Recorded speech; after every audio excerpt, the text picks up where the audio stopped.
안녕하세요. 신의과 책방입니다. 저는 책방지기 한 걸음씩입니다. 오늘은 지난 시간에 이어 강용수님의 마흔에 읽는 쇼펜하우어 중에서 행복에 대하여 정리해 드리도록 하겠습니다. 인간이 타고난 성격과 기질에 따라서 행복과 불행을 느끼는 것이 달라진다고 합니다. 쇼펜하우어는 성격이 불변한다는 입장에는 변함이 없지만 교육으로 제2의 성격을 만들 수 있다고 했습니다. 이것이 후천적으로 획득된 성격입니다.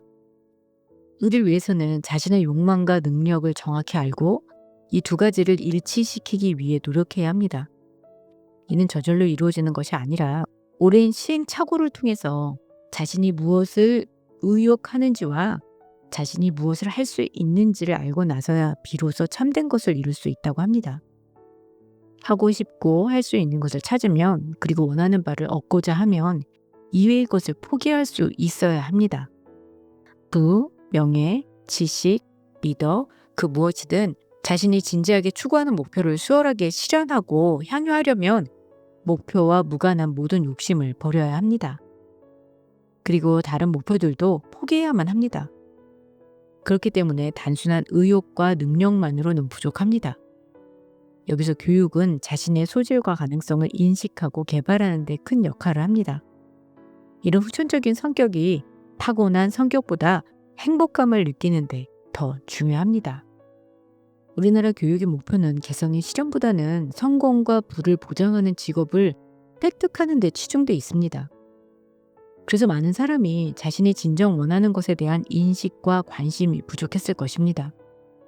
쇼펜하우어는 가치의 기준을 타인에게서 구하지 말고 자신에게서 구해야 한다고 역설합니다. 우리가 할 수 있는 유일한 일은 자신의 개성을 최대한 유리하게 이용하고 인격에 부합하는 일에 노력을 경주하는 것입니다.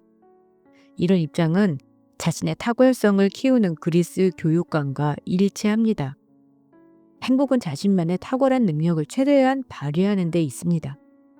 행복은 각자의 능력과 개성, 취미에 따라 달라질 수밖에 없습니다. 행복이란 자신의 개성과 소질에 맞도록 노력함으로써 다다를 수 있는 만족감입니다. 이를 위해 자신이 성취하고자 하는 것 가운데 자신에게 적합하고 자기만이 할 수 있고 자기에게만 즐거운 것을 알아야 합니다.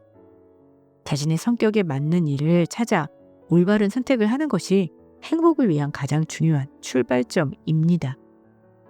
쇼펜하우어는 행복의 90%는 건강에 좌우된다고 하면서 건강한 정신력을 위해서 그에 맞는 노력을 하라고 하고 명랑해야 잘 살 수 있다고 강조합니다.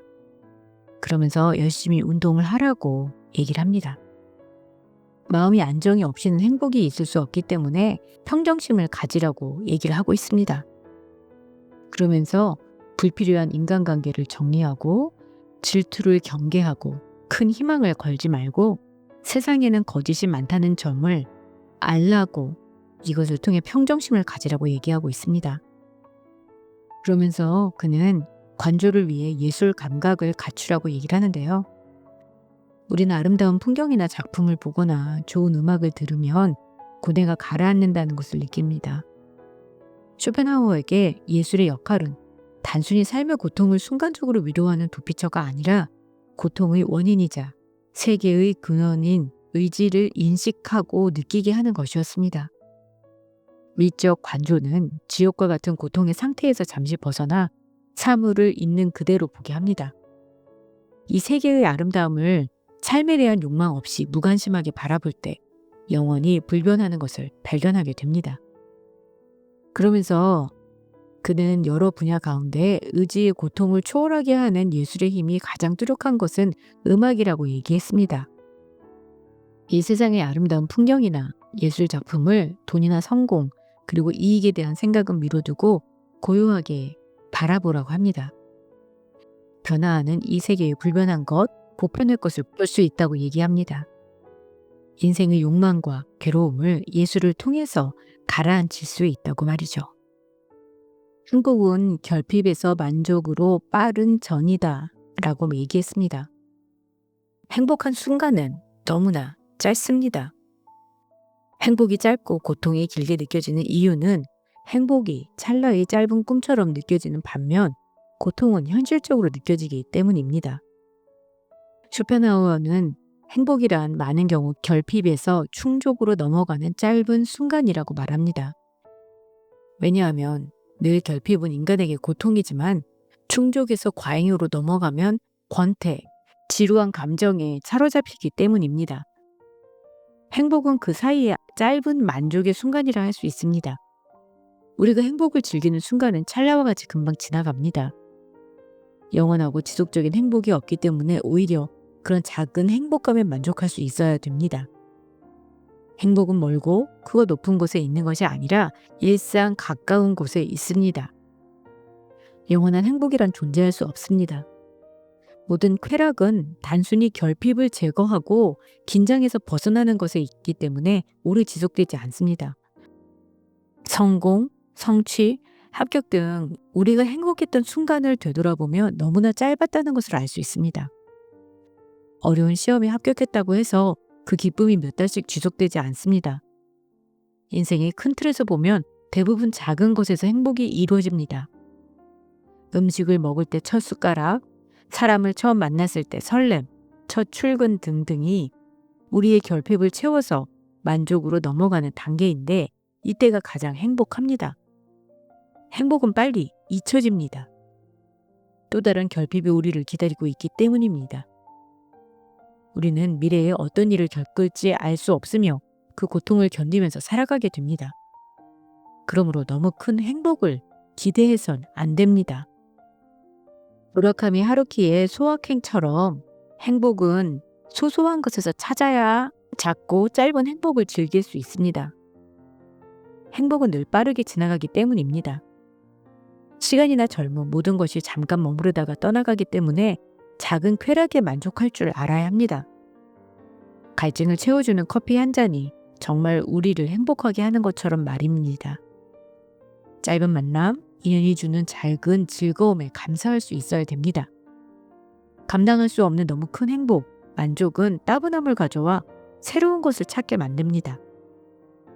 동물은 현재만을 살기 때문에 근심과 불안이 없습니다. 미래에 대한 걱정이나 과거의 고통에서 자유롭기 때문에 동물이 인간보다 더 행복할 수 있습니다. 쇼펜하우어는 이런 장점을 동물에게서 배워야 한다고 말합니다. 인간은 과거의 일에 대한 후회와 자책하는 일이 많습니다. 그렇게 하지 않았더라면 나의 현재는 더 나아졌을 것이라고 상상하는 것입니다. 동물은 죽을 수 있는 상황을 피하려고 할 뿐 죽음에 대해 알지 못하지만 인간은 그런 죽음을 늘 염두에 두고 불안해합니다. 인간만이 죽음을 대비하여 막연한 두려움과 지나친 공포를 느낍니다. 그러나 죽음에 대해 생각하면 할수록 고통의 양이 쾌락의 양을 압도하게 됩니다. 감각이 무딘 동물이 현재에만 몰입하기 때문에 행복한 반면 상상력으로 만든 미래의 환영에 갇혀 사는 인간은 불행합니다. 미래에 대한 지나친 기대나 희망은 행복의 바탕인 마음의 안정을 해칠 수 있습니다. 과거와 미래는 실제하지 않습니다. 따라서 우리가 살아가는 현재에만 충실해야 합니다. 쇼펜하우어는 미래가 행복을 가져다 준다는 생각으로 급히 쫓아가는 반면에 현재는 거들떠 보지도 즐기지도 않고 지나쳐 버리는 사람들이 있다. 현재만이 진실하고 현실적이고 확실한 것을 결코 잊어서는 안 된다 라고 했습니다. 과거에 일어난 일에 대한 불만이나 미래에 대한 우려 때문에 현재의 순간을 제대로 즐기지 못하는 것은 어리석습니다. 우리가 인생을 가치 있게 즐길 수 있는 시간은 오늘뿐이며 내일이 오늘의 반복이라는 것은 착각입니다. 과거는 지나가서 없는 것이고 미래는 아직 오지 않아서 없는 것인데 오늘을 제대로 살지 못하고 과거의 기억과 미래의 기대 속에서 사는 것은 어리석습니다. 현재는 두 번 다시 오지 않는 순간입니다. 세상의 모든 일이 1년 이상 계획에 따라 진행되다 보니 미래에 무한한 시간이 펼쳐질 것이라고 착각하게 되는데 죽음이라는 것은 언제 찾아올지 모르는 일입니다. 내가 헛되이 보낸 오늘은 어제 죽은 이가 그토록 그리던 내일이다 라는 말을 다시 새겨오면 좋겠다고 말합니다. 한국인이 꼽는 행복의 조건은 가족의 행복, 건강, 그 다음이 부와 명예입니다.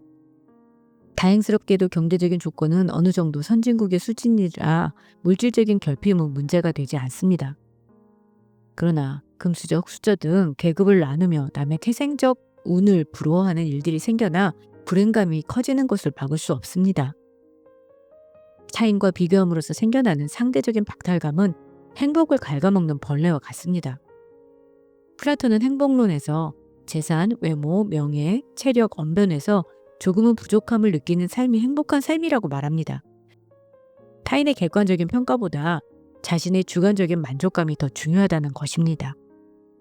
남보다 다소 부족하다고 열등감을 가질 필요가 없습니다. 마음부터는 개성이 뚜렷한 삶을 살아야 합니다.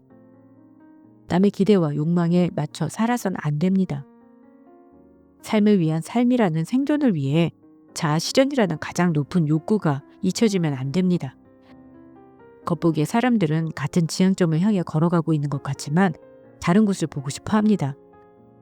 동일화되고 표준화된 대중문화의 영향력 때문에 많은 사람이 같은 것을 추구하며 살아갑니다.